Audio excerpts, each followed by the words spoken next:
بونجور، اخباركم ايه؟ انا ميمي. النهارده هنحاول نعمل تجربه تعقيل الطماطم. بصوا الطماطم بتاعتي تطلع اهي، المفروض ده هتتلم، ده هتطلع فوق اخضر، دي تطلع واحده مش عارفه ليه بس معانا.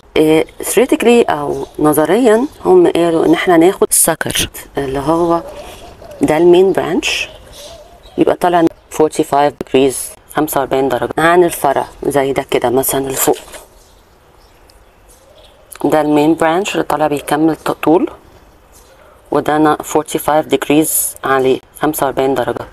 يعني ممكن اقطع ده، بس انا مش عايزة اقطع القمة النامية بتاعت الزرع، فهنجرب في اللي تحت كده. كده كنت هشيله لان هو 45 برضو degrees عن الزرعة. هقص كده.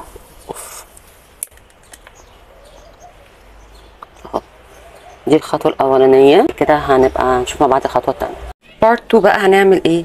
هنجيب قصيص صغير كنت بحط فيه اقصال هايسنت في الشتاء، هفتح فتحة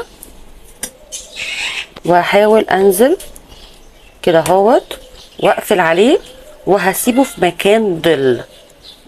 هقفل على الفرع بتاع الطماطم ده كده وهسيبه في مكان ظل. انا جربت اعقله في ميه الصراحة ما نفعش ميت، فاحنا ما قدمناش غير ان احنا نجرب الطريقة اللي كل الناس بتجربها، هم يعملوه في طينة.